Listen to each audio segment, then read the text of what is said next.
My name is Emma Tikela. Welcome to my YouTube channel. So today I want to talk about Baloyi's case strategy because wow, Sana.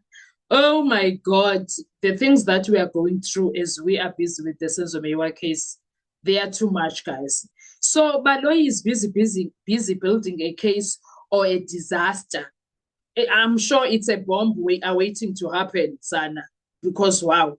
Danzi's cross-examination exposed. Let's deal with that because Sana, hmm, Sana, Sana doesn't do squeak. Okay, listen to me very carefully now. Because what looks like a slow, boring cross-examination in court right now might actually be one of the most dangerous moments in this entire trial, not for Ndanzi, but for the state. Because Baloyi thinks he's building a case, but there's a real chance he's building a collapse. And I don't think he realizes that. I don't think so. Everyone is asking the same question. Why is Baloyi not finishing with Ndanzi? Why is he not putting it directly? You did A, B, C, D, you did this, and you did that. Instead, he's moving around bank transactions, photos, dates, sequences, random details from years ago. No knockout push, no knockout punch next, guys. So, what is the point of what he is doing? No explosion, just pieces of this and that. But here is what most people are missing. This is not the attack. This is a setup. This is a setup. Baloyi is playing a long game, according to him. He's not trying to break Danzi in the moment, okay? He is trying to trap him for later. That's what I see him doing. Step one, lock Danzi in one version.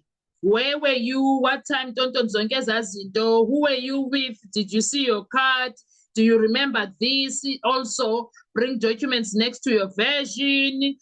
Wait, and at the end, he will get up and say, this man is not reasonable, possible, true. This man is lying. That's the real plan. Not today's answer, the final argument. That's what he will say at the end. But wait, the problem that we have with all of that planning that he has there, that's what he is planning. Bauntanzi is not to be trusted. Don't. He's trying all of that. Sharp, we see you trying all of that.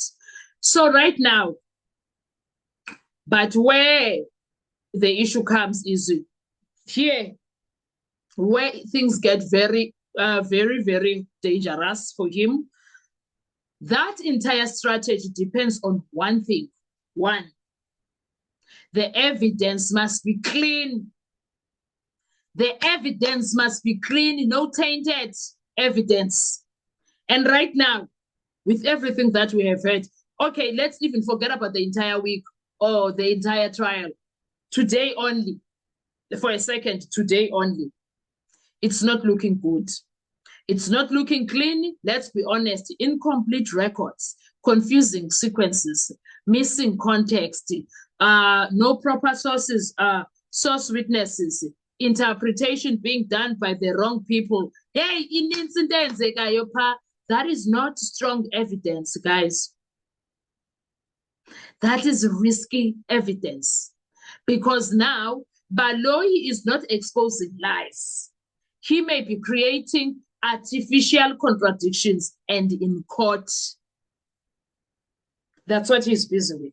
Creating artificial contradictions inside the courtroom. That can backfire badly. Why am I saying that it can backfire? Guys, please look at the defense. They are so chilled. They are so relaxed. They let him do. Guys, I think what we saw when Ramasipile was busy with Ndanzi leading his evidence, when he ate everything in the dinner table, left no crumbs and was like, yeah, I'm good. You can come and eat. There was nothing to eat for Ubaloyi. I think that's what is going to happen. Ramasipile is going to come, eat the breakfast. Now, that was dinner, ne? Oh, he's going to come for breakfast. And he will eat. And someone will regret. Someone will regret, guys. Let's talk about that money, okay? Everyone heard, was it 50,000 or 15,000? I don't remember.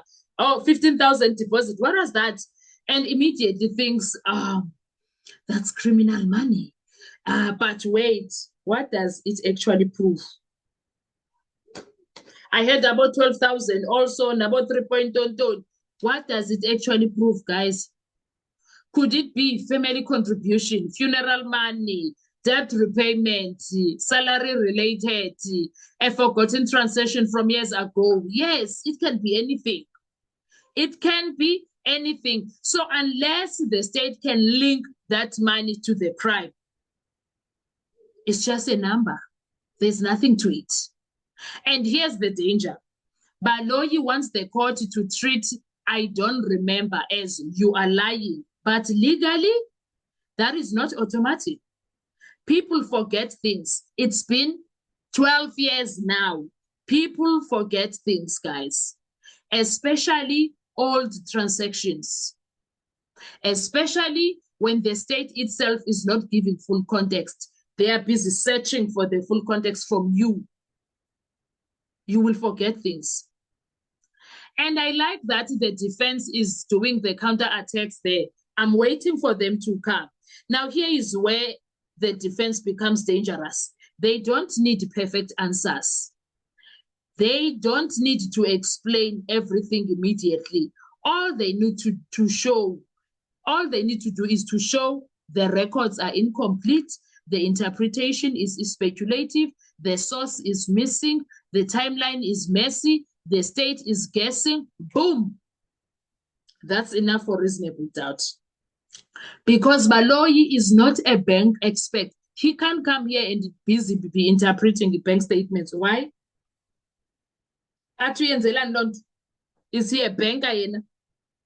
Is he anything at the bank, or we prosecuting that?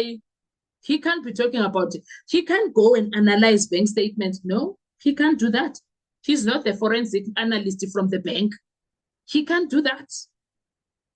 He can't. Now, because in criminal law, the accused does not have to prove innocence. The state must prove guilty. The onus is on them. They must do that. So Baloyi cannot expect Uguchi uzawuthathwa everything that he says and be the gospel truth. No. And this thing of him busy asking Untanzi trapping questions and doing fishing expedition is also not right. Now let's talk about the elephant in the room, the judge. The judge is the elephant in the room. People are asking, why is the judge not stopping the nonsense? Why is he not asking for clarity from Baloyi? Fair question, eh? Yes, a judge can stay quiet. Yes, he can wait for both sides, but here's the risk. If confusion is allowed to grow, then later the judge must still write a judgment and he must explain how did he move from confusion to certainty. And that's not easy. That's not easy at all. He will need to make things make sense. So why is he quiet? So at the end, he only has two choices. One, the contradictions prove Ntanzi is lying, or two, the confusion creates reasonable doubt. There is no middle ground. Absolutely none. So why is he quiet? Because he needs to understand what is happening there.